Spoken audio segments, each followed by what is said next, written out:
This is a single Messor queen ant, and she has exactly 500 days to build an empire upon the ashes of human civilization. I spent 500 days documenting her journey from a solitary individual to the ruler of an entire ecosystem. One tiny mistake, a sudden shift in temperature, or a predator lurking in the shadows, and the entire future of this lineage will be wiped out forever.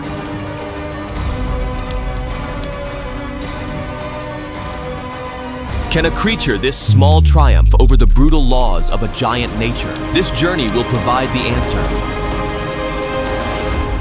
Welcome back to Ant Trek. Day 1. It has begun, and it starts with this shard of broken glass. An unexpected accident during transport shattered the test tube, thrusting the Queen into a desperate situation from her very first moments in this new world. I had to quickly set up a temporary shelter, mimicking a deep crack in the earth. Look closely. She is inspecting every single egg with extreme caution. Her antennae are twitching constantly, scanning every inch of this environment. This is the first sign that her survival instinct is firing at full capacity. The race against time has officially started. By day 25, the Queen began to dig. She wasn't just looking for a place to hide, she was laying the foundation of an empire. Grain by grain, she hauled the sand out. This kind of patience is something we humans have long forgotten. By day 40, the first larvae began to stir. They look like tiny grains of rice, pearly white and fragile, yet they carry the potential of a conquering legion. The Queen is now consuming the very last drops of energy from her wing muscles, something she will never need again, to transform them into ant milk for this first generation. They are tiny, fragile, and much paler than the adults they will eventually become. But do not underestimate them. They are the seeds of the future. Their primary mission? What should I do? Find the very first spark of life to sustain their mother after her long, grueling hunger. I have to upgrade their nutrition immediately, because if I don't, the colony won't gather enough numbers before the dry season arrives.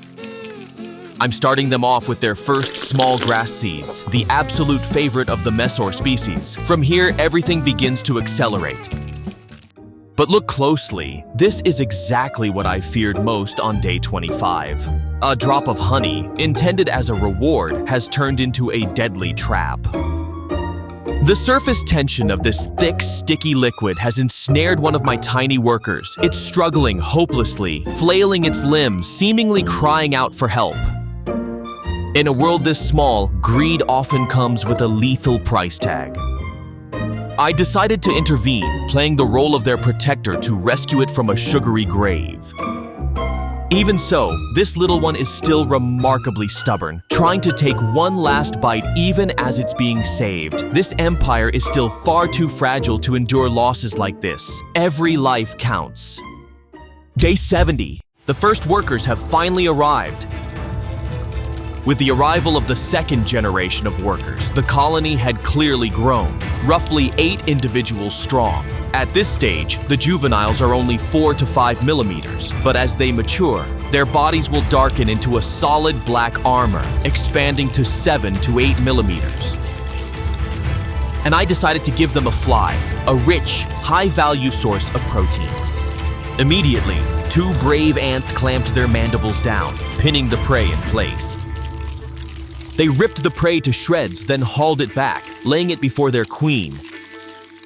Day 90, population explosion. The old test tube can no longer hold the weight of 30 workers and the first 5 soldiers. These soldiers, with their massive jet-black mandibles, have begun stationed at the entrance, a clear signal that the colony is ready for a great migration. A new world, or a world of doom.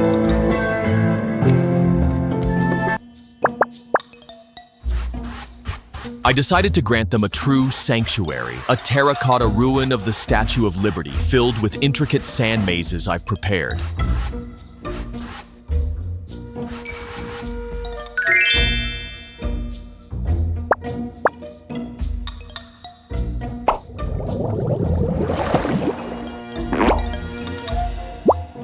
But even what once stood as an unbreakable monument, eventually it cracked and fell apart.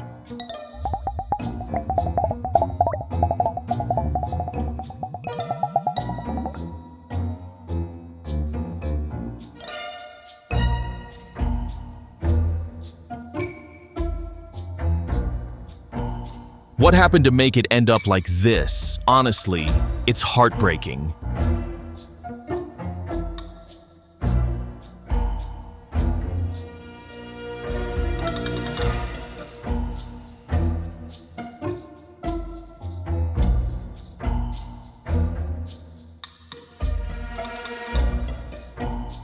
A new world, or total annihilation. As soon as I said it out loud, an idea hit me. What if I built a world filled with secrets and mystery?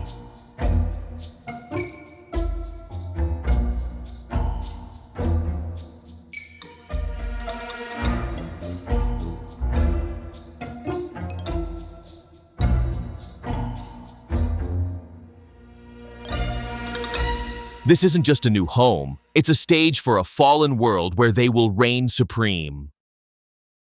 Day 120. The moment they stepped into this new environment, their instincts ignited.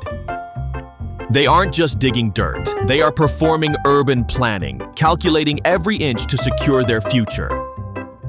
Their coordination is flawless, a high-speed race to establish a stronghold before the dangers of the outside world find them. Do you see how they categorize these chambers? A seed granary is placed at the highest, driest point to prevent mold and sprouting. A humid nursery deep underground is reserved for the larvae and pupae where temperatures remain stable. And finally, the Queen's Palace, situated at the very heart, protected by a network of decoy tunnels to mislead any intruder. The level of calculation here is nothing short of breathtaking, but will this fortress be enough for what's coming?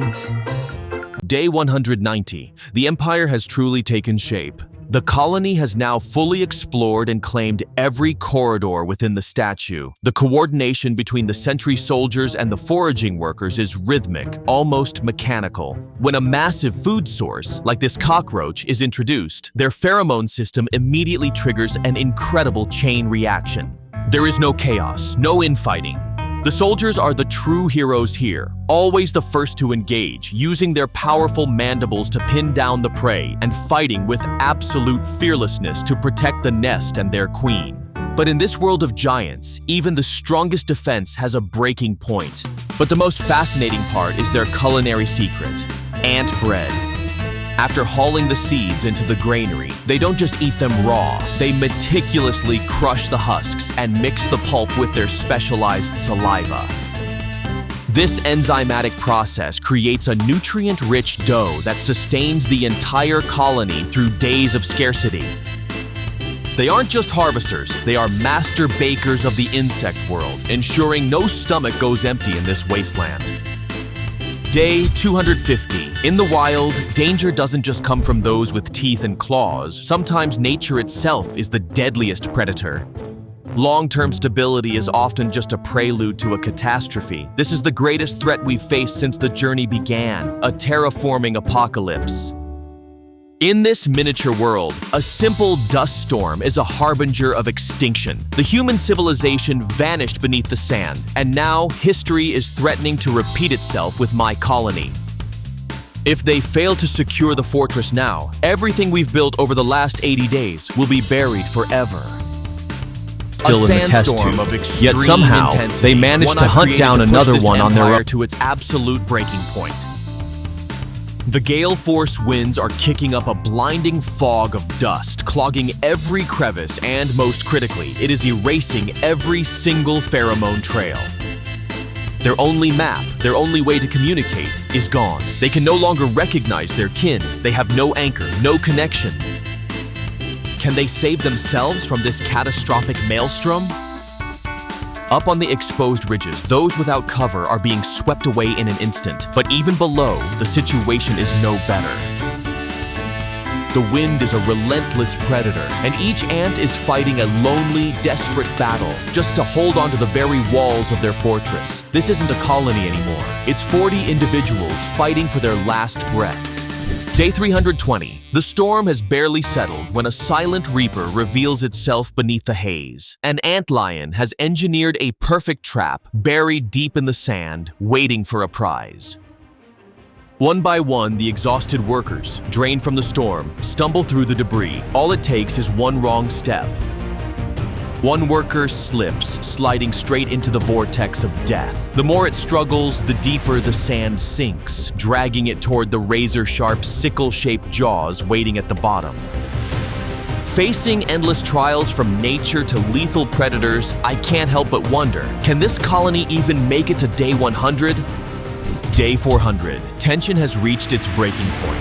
Just as the colony begins to recover, a world-class rival, a peak predator, appears right at their doorstep. Known as the martial arts master and the ultimate assassin of the insect world. Can you guess who it is?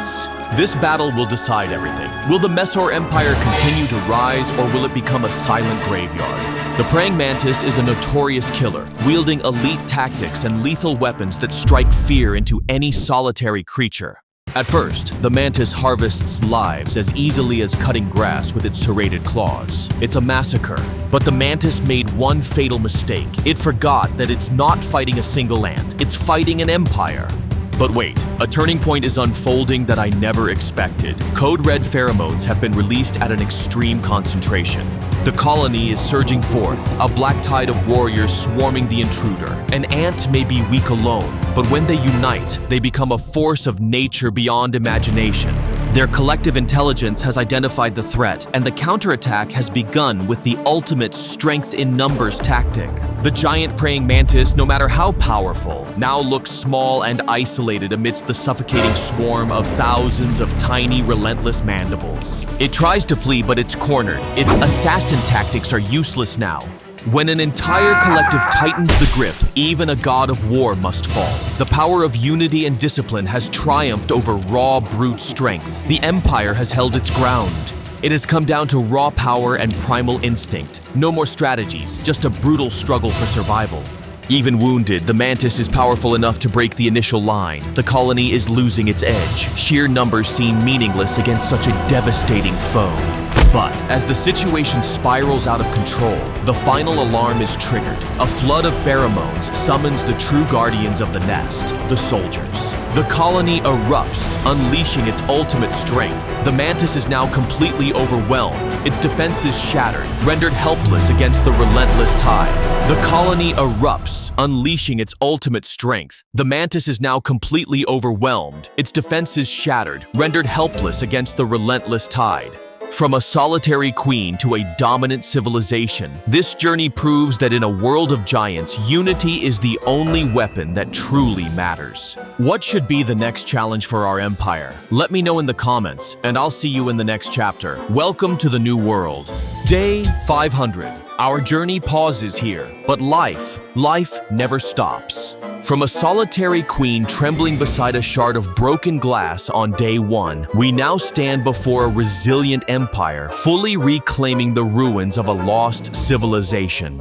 These past 100 days have taught me, and perhaps you as well, a profound lesson. No beginning is too small, and no challenge is insurmountable if you have relentless perseverance and a unified structure. The Messor colony has rebuilt the world in its own way, ruthless yet efficient, harsh yet brimming with life. What do you think this colony will do in the next 100 days? Will they expand their empire across this entire room, or will they face an even more formidable foe from the skies? Let me know your thoughts in the comments below. I can't wait to read them. If you love this survival journey, check out the 1000-day ecosystem video on your screen right now. Don't forget to subscribe and hit the bell so you don't miss the next brutal challenges of Antrek.